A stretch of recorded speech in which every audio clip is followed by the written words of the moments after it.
America, my name is Osei-Frimpong, and this is the Black Athenians. I come to you every week to try to give you a quality of politics that you might not get, well, you definitely don't get on mainstream media, because I am going to talk about some people today. I'm going to talk about some people, and we're going to talk about the way we think about politics, and at the end, you will be smarter. And let me tell you right now, if you appreciate anything I do, and you should, because today is going to be some high carat quality jewels I'll be dropping. You should go to www.funkyacademic.com and go ahead and, kick down $5, $15, or $50 a month, because, doing the quality of work I do, I'm making myself downright unemployable in a way, but also fascinating. So let's get going. All right. So my daughters really like the Williams sisters, right? I was born in Los Angeles. I'm about their age. Like, they were all the rage. And they're from LA. Like, I'm from LA. And then, everyone... Black tennis is a thing, so I play tennis with them. They're 5 and 7. We go out. And so they come home and they like the Williams sisters. We got some storybooks. And we watch some YouTube videos about the Williams sisters. And unlike a lot of people, I actually think Richard Williams is there should be, I think he's a fantastic dad. I have a complicated relationship with dads like Joe Jackson or Richard Williams. And being black is hard in these United States. So I don't know, Richard Williams did it wrong. I don't want to be right.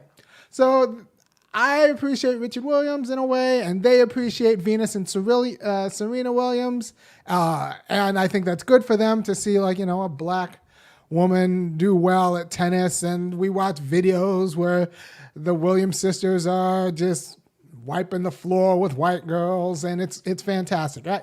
So that's good, right? That's good for my daughters, because tennis doesn't matter, right? I don't need tennis to secure me clean water. I don't need tennis to secure me a job. I don't need tennis to secure me, away from police brutality. So it could be all about the personal triumph and the triumph of the will of Venus and Serena Williams, because tennis doesn't matter. And it's importantly doesn't matter. That's why we have we have different professional levels, and we try to equalize the competition, because the competition itself doesn't matter. Only the personal struggle of the participants matter. Politics is the opposite.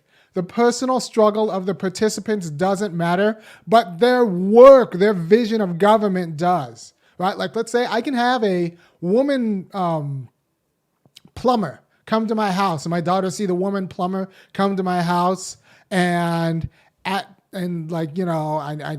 a lot of women plumbers out there for a variety of reasons. You have to, dig in a lot of crap, literally. So my daughter see a woman plumber come to my house, fix whatever piping issue I have, and then what happens when the pipes don't work after the woman plumber has come in and fixed them? The plumber can come back and say, what's important about me being a woman plumber is that I'm a woman, and that I had to face a lot of adversity in becoming a woman plumber. And to which I could say, no, what's important about you being a woman plumber is that you go and fix my pipes, and that when you're done fixing my pipes, they work, right? That's the difference. That's the difference. It's not about her personal struggle to become what she is, to get licensed. It's about her being able to fix my pipes. And the fact that she's a woman is even great. And we should make it the case that there are more women in trades. I believe in all of that. And all else being equal, I would love to hire women plumbers and women mechanics. But at the end, they got to be able to fix my car and fix my pipes. If they can't do that, then their personal struggle doesn't matter, right? Because there's an actual function to the office of being a plumber that's not about your personal achievement and triumph. And believe it or not, there's an actual function to the office of being the president of the United States or any political office, which is about like, all right, so this is good. I get to explain to people the role of government in their life. The first role of government, first role of a politician is to clarify and grow other people's capacity to govern, right? In a democracy, you have to be able to grow people's capacity to govern. That's why they should choose to elect you, because you've convinced them about governance in a certain way, and they believe that like the whole government's role in securing freedom for the whole looks like this way, and that's why they vote for you, right? And then you need to actually get these things done. You need to get these things done. I need policy articulated and passed that will secure freedom for all people. None of that has to do with your personal triumph. I didn't ask you anything about your life. But yet, that's what we tell people, we tell politicians to run on and win. And there's a reason why we've changed that, we've turned that politics into a politics of vanity. Like, so almost all political races are vanity races because they're all about the politician and not about their theory of governance. About what they're going to use and how they're going to use state power, including our tax money and budgets and guns to secure freedom, right? I want my presidential candidates talking about how they're going to use government to secure freedom in people's lives and how they're going to take us to war or not. If it's about them and how they've worked really hard for the office, and how it's either their turn or they deserve it, or how it would be really good for my daughters to see that they too could become president, that's not the job. The job is using the power of government to secure people's freedom, not to be a role model for my daughters. Right? It's fine that my daughters learn that they could become president because they see another black woman president. I would rather them be able to, drink water that's not leaded. And I would rather them be able to date someone whose parents have a job, because we have a functioning state that actually secures people jobs and meaningful ways of life. And so, yeah. All right. So I'm going to talk a little bit more about the distinction I'm drawing here, but I'm going to do it after the beat. To the beat, y'all. Yeah. Sound good to me. Never change the ways for the world or the government. If I was the president, then I would state facts. You leave it up to me, I paint the White House black and ain't no future in your front. To the beat, y'all. So the politics of personal ambition. The politics of personal ambition actually trumping our politics, actually trumping the role of government in our people's lives, is a problem, because what are you holding Obama for when he gets elected? What are you holding him accountable to? He only promised to win. All he did was promise to win.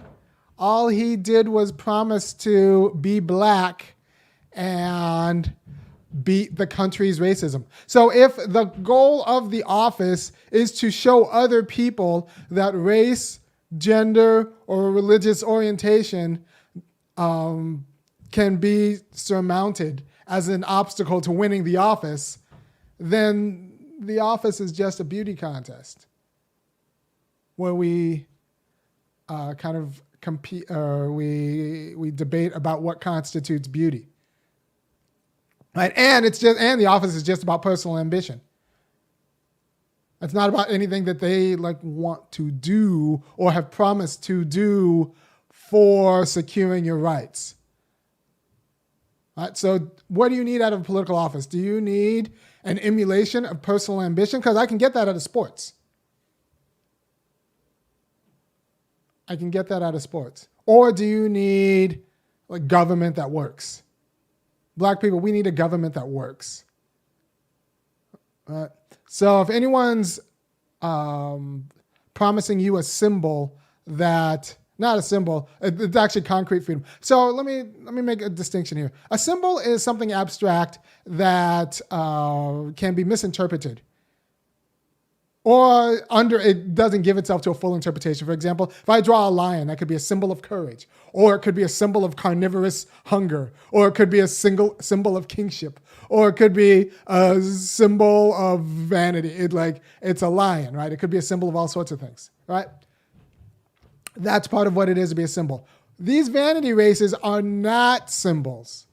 What they are concrete expressions of a kind of subjective freedom, right? What they are it's a concrete expression of a will triumphing over obstacles, right?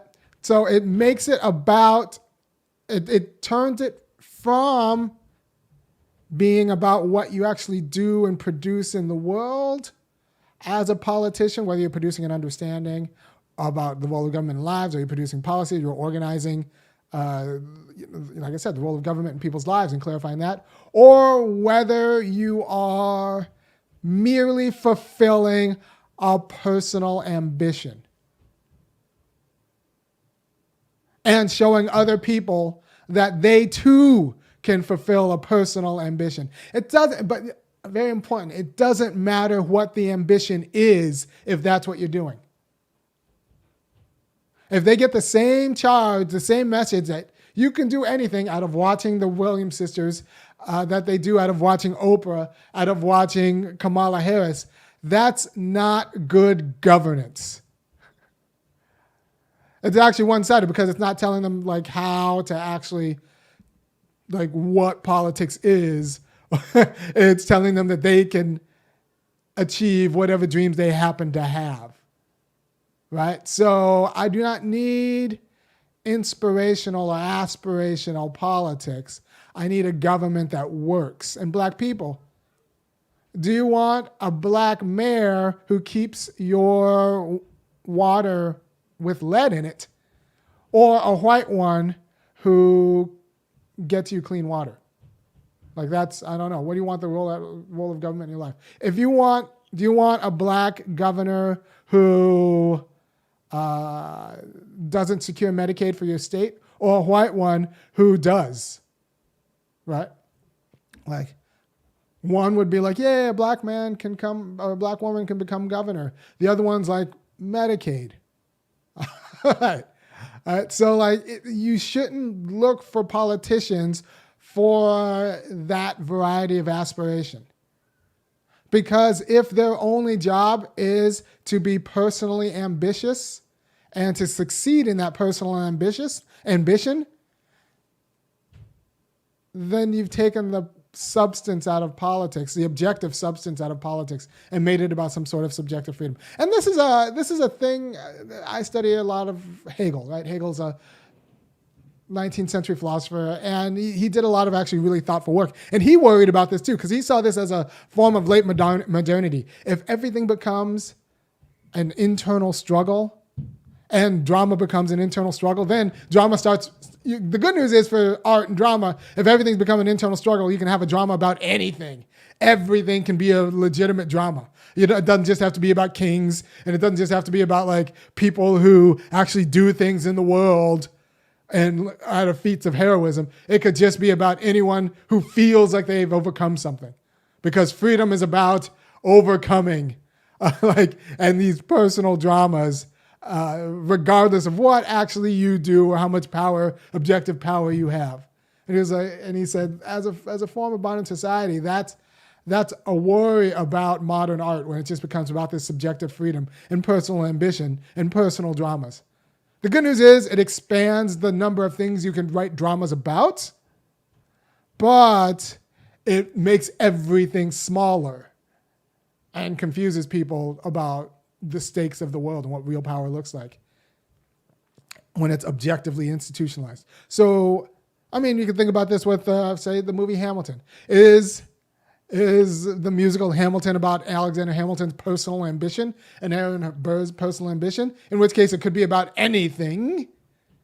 Or is it about the dignity of America? Now, I think it's about Hamilton's personal ambition. So it actually it's actually a bad, not the best musical. And also, but I'm also one of these people who think that every Disney movie that doesn't end with a peasant uprising that overthrows the monarchy is propaganda. So you just have to understand what's at stake in these vain personal struggles that then go on to masquerade as like real self-governance. Right? And now we can think about it. I think about it in terms of 92 Clinton, because that's when I don't know, that's when I started paying attention to politics. There's a way in which Clinton was identity politics for, you know, charming Southerners with bookish wives. Right? If you're a charming Southerner with a bookish wife, you too could be president, and your validation, your life matters. Right? George W. Bush, not so much George Bush Sr., but George W. Bush was identity politics for mediocre, kind of dumbish white guys. If you're a dumbish white guy, your struggle matters. We wanted to validate your struggle. Simple, kind of ho-hum, dumb white guys were validated, had their struggle validated in the presence of George Bush. Didn't matter what he did. It was just that he was one of them and he won. That means what their lives matter, their aspirations matter. Yeah, and then we had Obama. Now we have Barack Obama. Then that was the case with Barack Obama. It's like no race, no creed, no funny sounding name can stop you from becoming president of the United States. That was his campaign platform. Nothing about government. It was about how this stuff shouldn't stop your personal ambition. That's a horrible way to think about politics. It's as bad as thinking about plumbing as being the personal story of the plumber. Being about the person. And make no mistake, when you go to a Democratic training, they say, well, you got to tell people about the personal story. Your personal story is very important because people aren't really culturally prepared to hear about government. So what they're really going to vote for is whether they like you based on your personal story. That's a problem. We should be preparing people culturally to hear about the role of government in their lives. Because my personal story is a little bit irrelevant unless it substantively shapes, not just like happens to be, but substantively shapes the role of government in my life in an important way, but it's still not really relevant because they're not going to, like, I'm not going to institutionalize myself. I'm going to institutionalize healthcare or jobs or so I need, so we need politics to be about what kind of policies people will actually promulgate, like advocate for, not how hard it was and their personal struggle to becoming a politician. Because I do not need that for my daughters. My daughters have Venus and Serena Williams. I need you to do the job. Right? So, and I say this, and now we're dealing with Kamala Harris, and this is important because Kamala Harris is picked as Biden's VP, and it's known far and wide that she will say and do anything. She will, I'm not going to talk about her relationship with Willie Brown because that's not my problem, but I was in the Bay Area at the time, and at the time, Kamala Harris in the Bay Area was just known as the person who never met a landlord she didn't like or would prosecute. So, and so the idea that electing a black woman cop, because she's a cop, right? And yeah, she's a cop, so is somehow a kind of salvo for racial justice, but really it's just kind of a validation for ambitious black women individually. like that's, but doesn't do anything for the conditions, ideological or material, of the world in which black women live. Right? And in fact, it might confuse the fight. This is something I found fascinating about Obama. It turns out that during Obama's tenure, once he became ambivalent about reparations, And this year was at 2011. Someone asked him about reparations. He was like, well, how would we do it? I'm like, look, Negro, your name is Hussein, and you were elected to President of the United States. If you can figure out how to do that, I'm going to need you to put your back into reparations a little. You need to try a little bit harder. But he didn't want to try because at the end of the day, his entire platform was about himself. Anyway, so in this graph, you see that in 2011, the number of sponsors for the reparations bill in Congress took a dip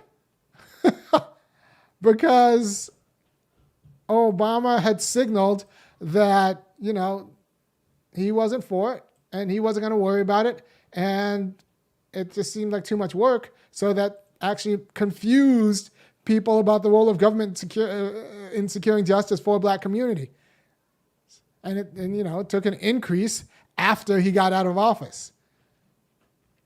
So there's a way in which, and I've said this before because it's true, there's a way in which Barack Obama took ownership of the entire civil rights movement and then sold it to white liberals, and they were buying for the low price of his own election. All right, because look at hold on. All right.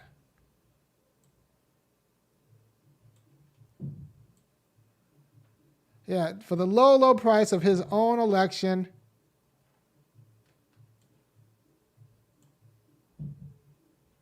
Barack Obama.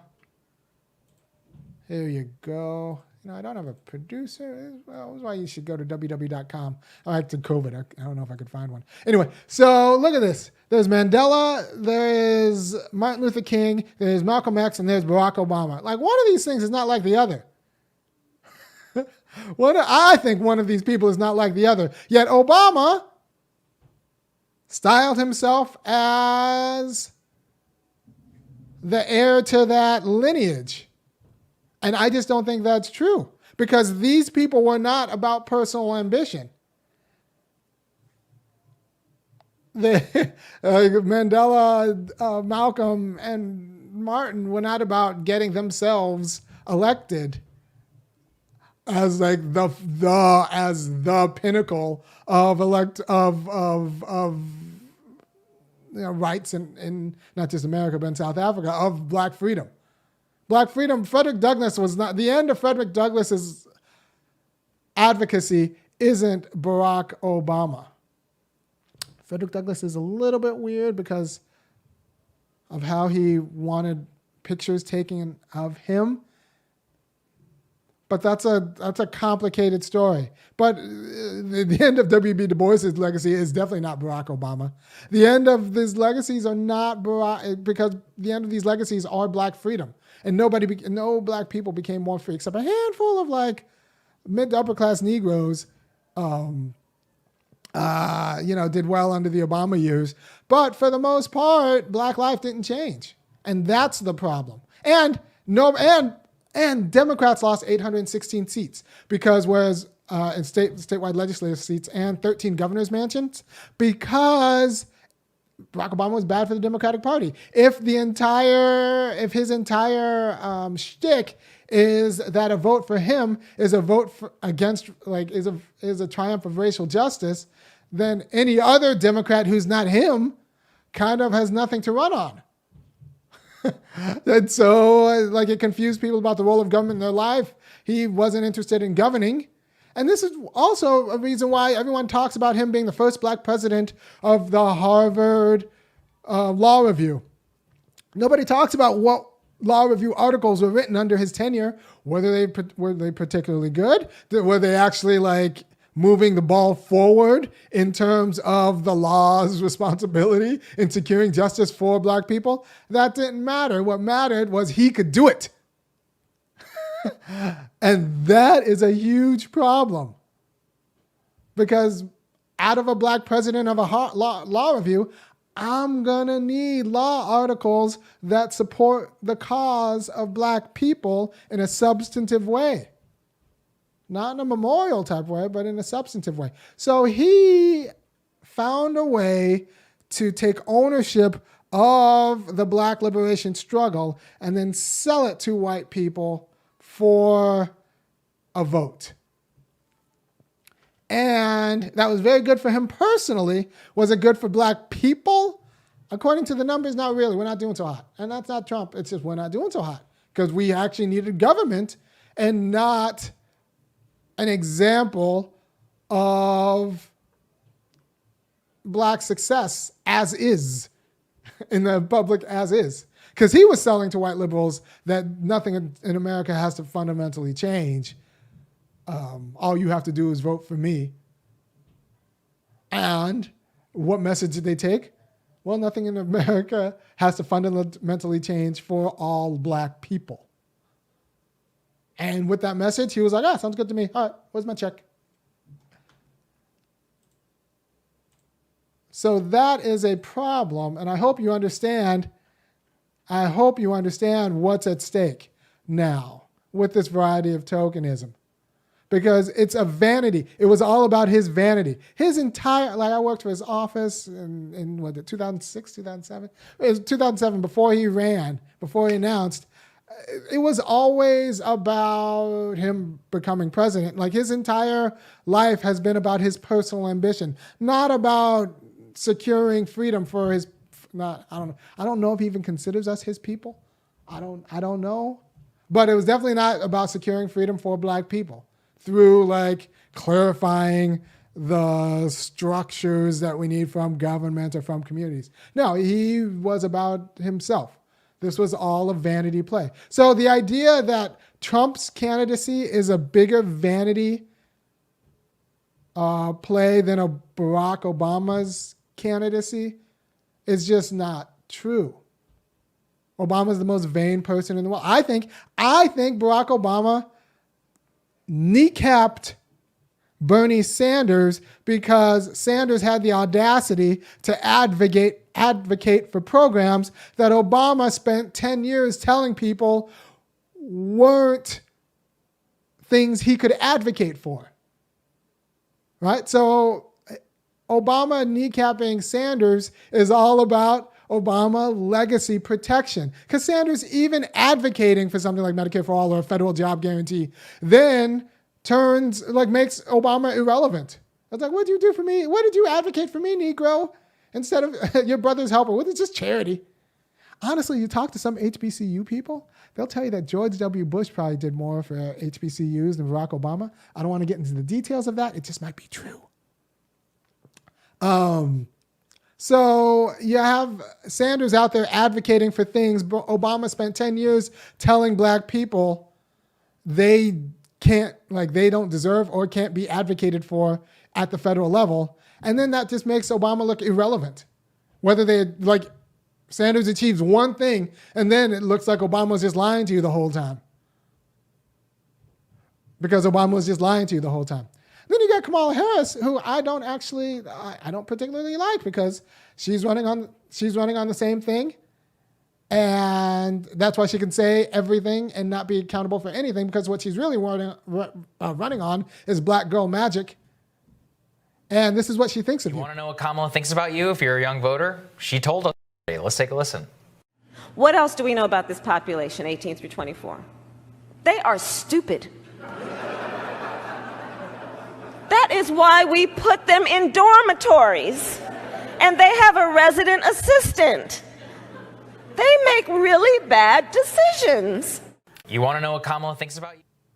I don't make people do these things. That's not me. That's Kamala Harris in 2014 talking at the Ford Foundation about why this demographic commits crimes. But what you have to know is in San Francisco, 6% in 2014, in San Francisco, 6% of the population was black, 56% of the inmates were black. So if it's this population being stupid because they're young, we got to talk about why those numbers aren't universalized across all demographics. Or is it just black people who are stupid because they're young? Or is it just black men who are stupid because they're young? Or is it because the system targets them for disposability and they're reacting to that in that life? Right? So Kamala Harris could have said, well, we target these people for disposability, and maybe they don't make the greatest decisions, but these people are black and disproportionately poor because they've been targeted by a system. And now, unfortunately, my office exposes exploits the vulnerability, and we're going to do something about that. And we have to do something about that because these racialized numbers are bad.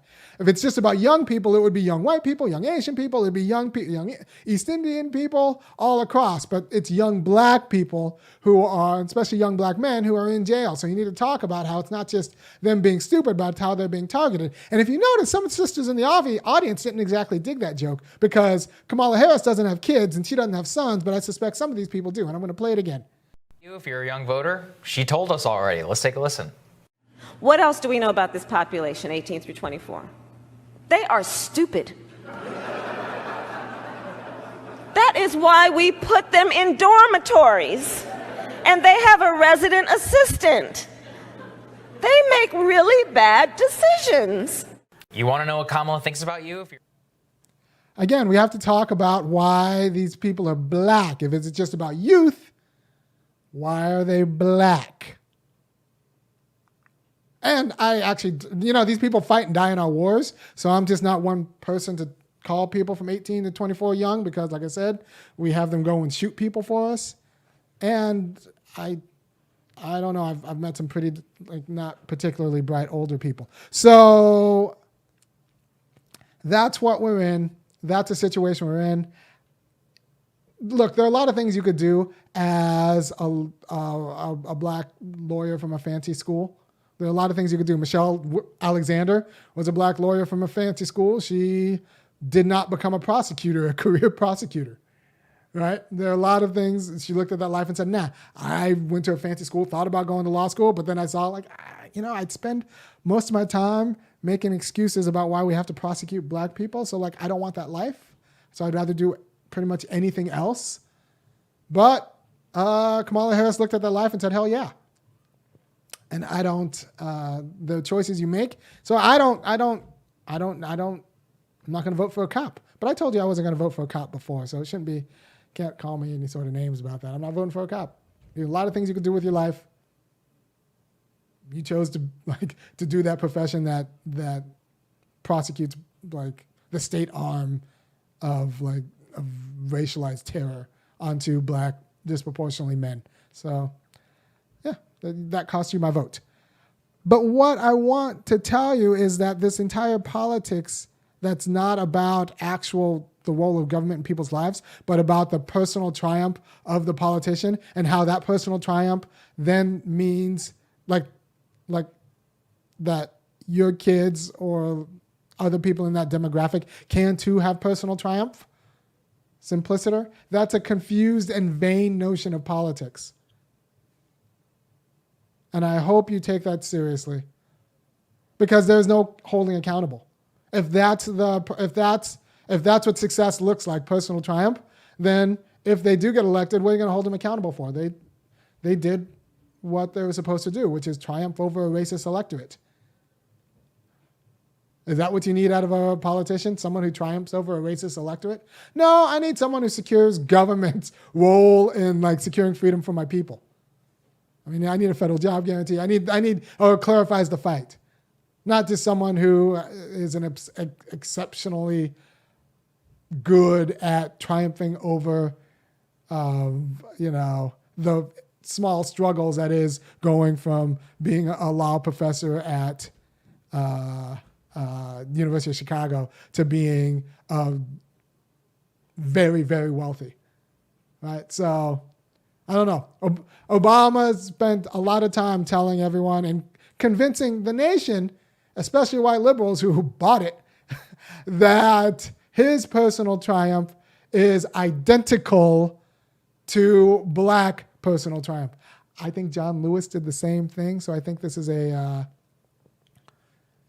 a whole genre of hustle where you take ownership of the black struggle and then sell it to white liberals for plaudits and butter biscuits or whatever, and at the expense and confusion of all the black people who are still struggling because you've sold them out their justice claim for a personal come up. So thank you for your time. If you like what I'm doing, well, you know what to do. If you appreciate the work I do every week and you think that I should continue to do it because I'm giving you the quality of political knowledge and insight that will help you not squander your life and kind of rescue meaning from it, then go ahead and go to www.funkyacademic.com and kick in $5, $15, or $50 a month, or make one enormous donations.